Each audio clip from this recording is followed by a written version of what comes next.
Mas, Rê, impossível, não dá, eu não tenho a menor condição de ter uma cozinha ideal nesse momento. Tudo bem, eu também já vivi isso, demorei muito para ter a cozinha ideal para trabalhar com chocolate. Mas é importante a gente entender que a gente está conversando aqui sobre prosperidade. E prosperidade envolve buscar as melhores condições de trabalho para você. Então, se é o seu sonho trabalhar com chocolate, com toda certeza, o ar-condicionado tem que estar entre a sua meta, porque não faz sentido nenhum você sofrer enlouquecidamente na hora de trabalhar com chocolate por causa de temperatura. Você dormir mal, acordar sem saber o que vai ter acontecido com as suas produções, nada disso faz sentido. As pessoas pensam muitas vezes, mas eu vou comprar um ar-condicionado e aí ainda tem a conta do ar-condicionado. Como que eu faço com isso? Eu não tenho a menor condição de bancar isso.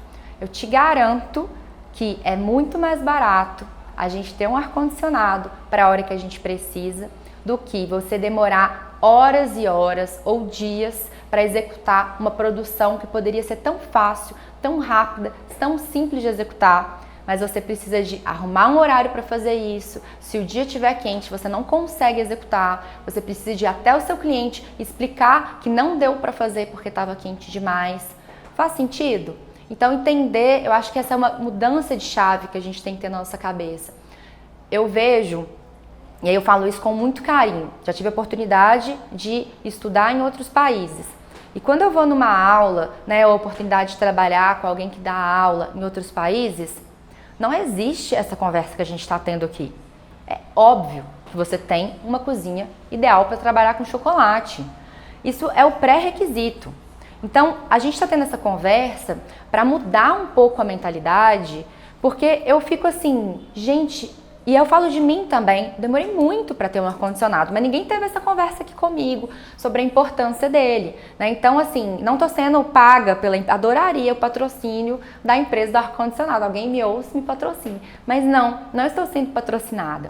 Eu só acho que às vezes a gente esquece que a nossa mão de obra, o nosso tempo de trabalho tem um custo altíssimo e normalmente dos maiores custos da nossa empresa, porque é você que buscou conhecimento, é você que está investindo aí na sua empresa. Então, essa é a parte que ninguém tira de você. Se você precisar, ao invés de ficar pensando em uma empresa mais próspera, arrumando soluções para as questões que surgem na sua empresa, você está gastando o seu tempo em uma cozinha que não é adequada porque você não achava que aquilo era relevante, aí eu acho que a gente tem um problema. Então, se a gente tem um sonho, a gente tem que buscar esse sonho. E um sonho para trabalhar com chocolate de maneira profissional envolve um ar-condicionado. Se você está começando esse sonho agora e essa meta de um ar-condicionado ainda não foi possível, essa aula é para você com muito carinho, porque eu nunca vou chegar e falar, é só assim que é possível.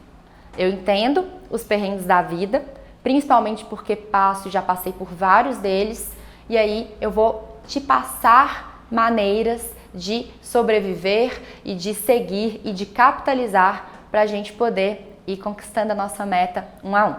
E quando o momento chegar de você atingir a sua meta, de comprar o tão sonhado ar-condicionado, eu vou te contar agora quais são os pré-requisitos necessários para você fazer um bom investimento. Ao iniciar sua pesquisa sobre um ar-condicionado, você vai encontrar vários preços diferentes.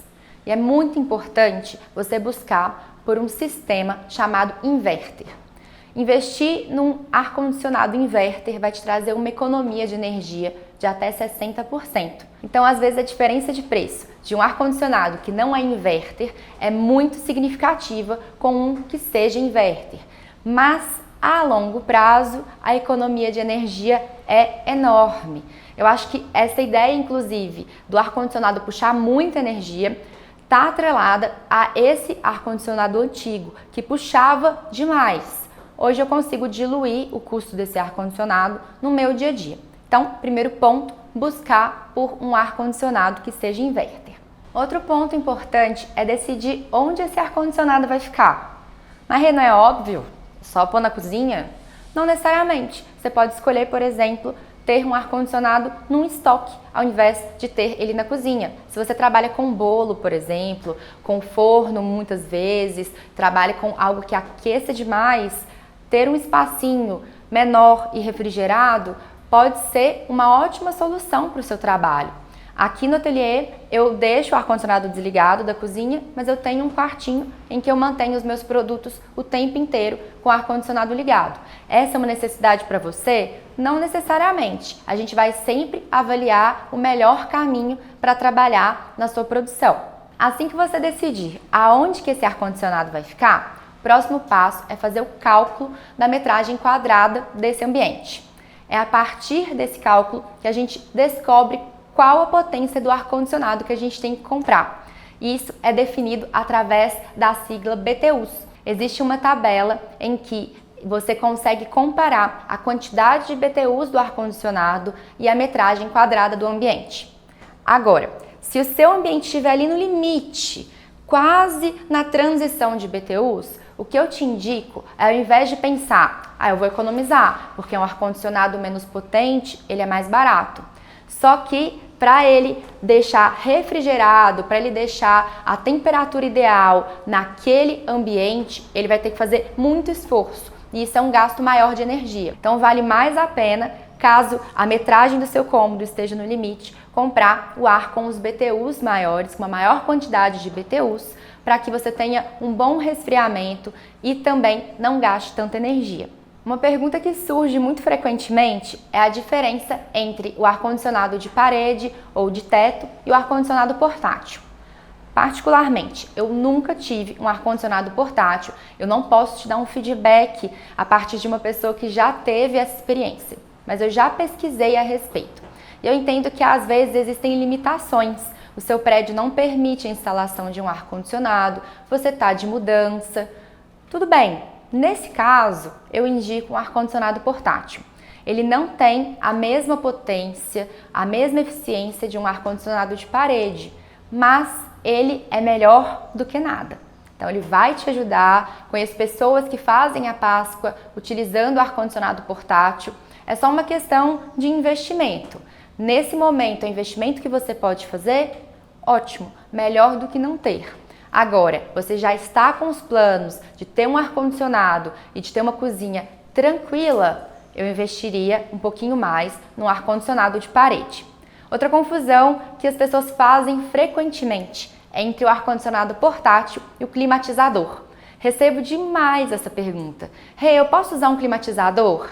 E aí eu recebo essa pergunta e penso, meu Deus, minha pressão está caindo. Por quê? O climatizador, ele climatiza o ambiente, ele refresca o ambiente a partir da água fria. Ele é também um umidificador. E agora tudo faz sentido para você, você não vai me fazer essa pergunta, porque você já entendeu que uma umidade elevada é um trabalho, é um problema para o nosso chocolate. Por isso que o ar-condicionado também é positivo. Ele retira a umidade do ar. Então, ele já me resolve dois problemas, a temperatura e a umidade elevada.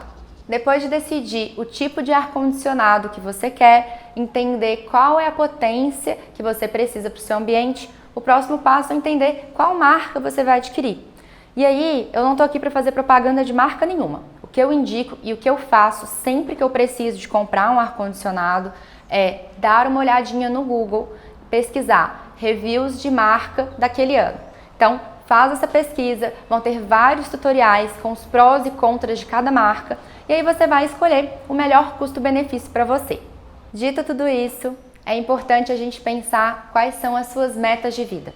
Se a sua meta é trabalhar com chocolate, o ar-condicionado tem que estar dentro das suas prioridades. E pensar que também não adianta nada eu ter a melhor estrutura do mundo e não ter conhecimento. Eu recebo diversas mensagens, pedidos de ajuda de quem já tem uma super cozinha e não sabe nem por onde começar. A estrutura e o conhecimento caminhando juntos é o melhor caminho para a prosperidade do seu negócio. Eu vou mostrar para você um pouquinho de como é a dinâmica, de como que funciona o ar-condicionado aqui no ateliê. Infelizmente, eu não tenho como ter um ar-condicionado geral, então eu precisei de posicionar eles de maneira estratégica. O ateliê é enorme, a quantidade de BTUs que eu tenho não é ideal, então eu também trabalho com perrengue, infelizmente, mas eu escolhi aqui ter um ar-condicionado dentro do meu estoque que é extremamente importante. Para mim, é uma das localizações mais importantes do meu ar-condicionado. E se eu fosse escolher hoje começar, provavelmente eu colocaria num estoque com uma bancada de trabalho, em que se eu precisasse de trabalhar num lugar frio, eu poderia entrar nesse estoque para trabalhar e resolver os meus problemas. Dentro do ateliê, eu tenho um ar-condicionado que está direcionado para a minha bancada de ensino e mais 2 outros equipamentos direcionados para 2 outras bancadas. E eu vou sempre trabalhando de maneira inteligente. Eu não preciso, as pessoas têm a ideia de que a gente precisa da cozinha sempre na temperatura ideal para trabalhar com chocolate.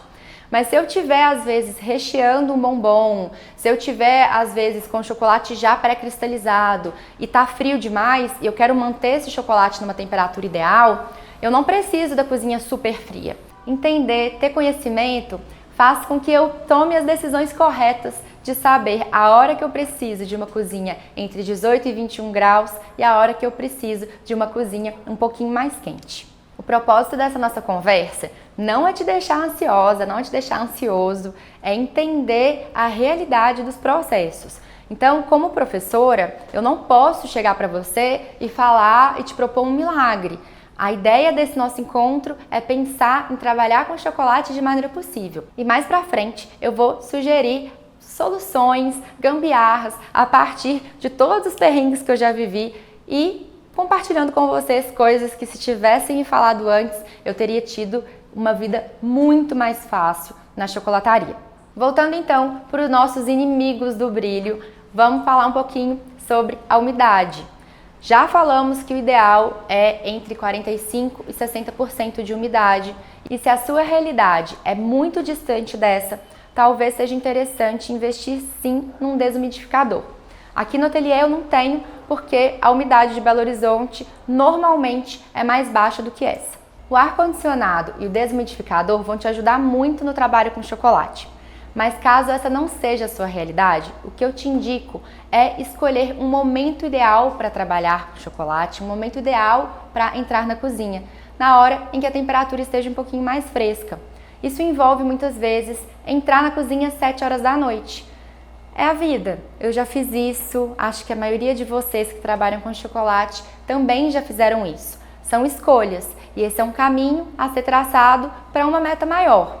Quando você estiver planejando a sua produção, escolha meio-dia, de tarde, para poder fazer os seus recheios, usar forno, fazer tudo na cozinha que envolva um aquecimento. E deixe essa cozinha resfriar para você poder finalmente começar a trabalhar com chocolate. Eu não consigo aqui, nesse momento curto, ensinar você como trabalhar com chocolate no calor, como lidar com todos esses perrengues, porque para isso eu preciso te ensinar muita teoria. Toda a teoria de pré-cristalização, dos cuidados com o chocolate, e é justamente esse tema que eu vou aprofundar em Chocolataria 1 especial de Páscoa. O meu propósito aqui hoje é a gente falar mais sobre armazenamento.